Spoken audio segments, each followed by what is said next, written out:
all I know now.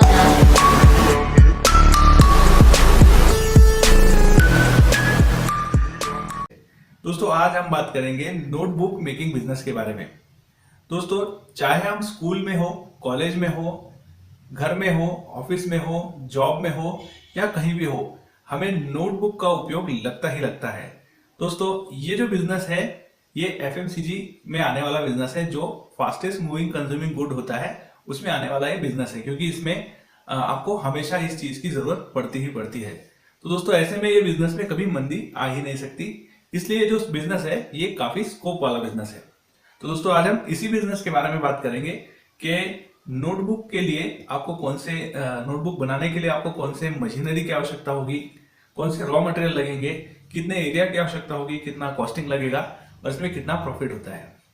तो दोस्तों बने रहिए वीडियो में, और अगर आपने हमारे चैनल को सब्सक्राइब नहीं किया है तो जरूर और जरूर सबसे पहले सब्सक्राइब कर लीजिए, क्योंकि हम इसी तरह के इनोवेटिव आइडिया लाते रहते हैं।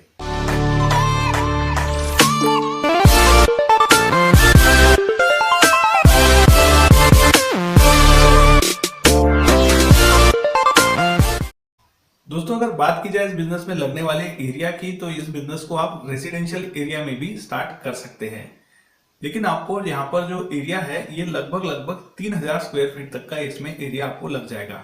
सेकंड थिंग, आपको यहाँ पर जो इलेक्ट्रिसिटी है वो कमर्शियल कनेक्शन आपको लेना होगा जो डबल फेज का हो, क्योंकि जो इसकी मशीन्स होती है काफी बड़ी होती है, इसमें डबल फेज का कनेक्शन आपको जरूरी होता है।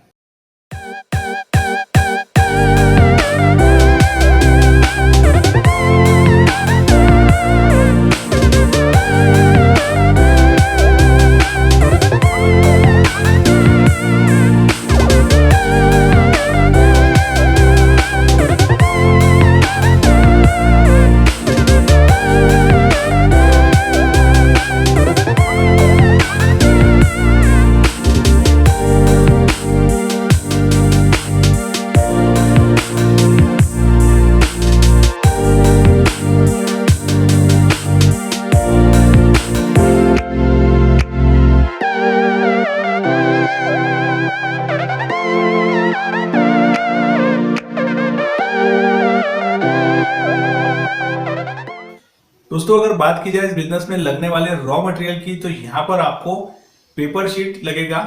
इसके अलावा जो आप नोटबुक बनाते हैं उसके ऊपर का जो कवर होता है उस कवर की शीट लगेगी। इसके अलावा आपको पिन्स लगेगी, जो उसके सेंटर में पिन स्टिचिंग होती है वो पिन्स लगेगी, और आपको साथ ही साथ पैकेजिंग के हिसाब से कुछ और सामान भी इसमें लग सकता है। इसके अलावा अगर बात की जाए इस बिजनेस में प्रॉफिट की, तो यहाँ पर आपको 35% से लेकर तो 60% तक का प्रॉफिट मार्जिन यहाँ पर अवेलेबल हो जाता है।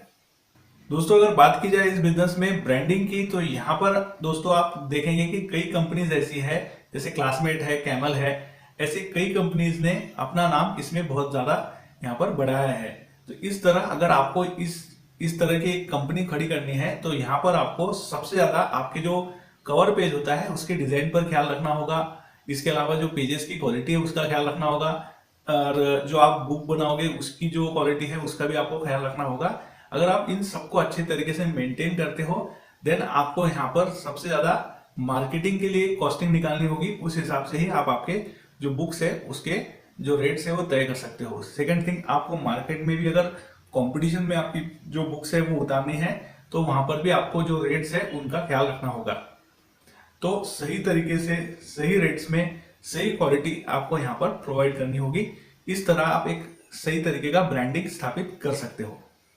दोस्तों अगर बात की जाए इस बिजनेस में मैन पावर की, तो यहाँ पर आपको जो आपकी जो प्लांट है उसमें 3 से 4 आपको स्किल्ड वर्कर रखने की आवश्यकता होगी। इसके अलावा आपको 1 से 2 हेल्पर्स की आवश्यकता होगी, और सबसे मेन आपको यहाँ पर एक मजबूत सेल्स टीम की आवश्यकता होगी, जो आपका जो प्रोडक्ट है उसका सही तरीके से मार्केटिंग कर पाए।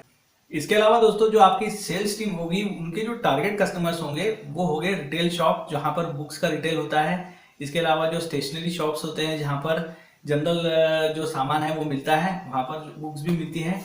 इसके अलावा यहाँ पर आपके जो टारगेट कस्टमर है वो स्कूल्स हो सकते हैं, कॉलेजेस हो सकते हैं, कॉर्पोरेट ऑफिस हो सकते हैं, गवर्नमेंट ऑफिस हो सकते हैं। इन सभी जगह पर जा करके आपको आपका मार्केटिंग सही तरीके से करना होगा।